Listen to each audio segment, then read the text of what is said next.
Welcome. Today, we're diving into a helpful guide on how to change your country on Roblox, ensuring your gaming experience is perfectly tailored to you. Let's get started with the updated steps. First, open the Roblox app on your Android device.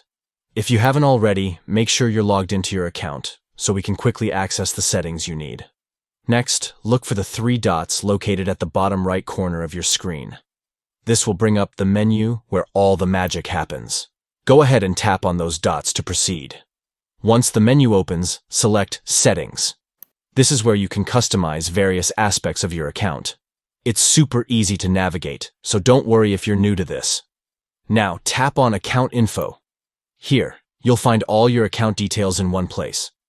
It's important to keep your info up to date, especially if you want to enjoy region-specific features or events. Scroll down until you reach the Account Location section.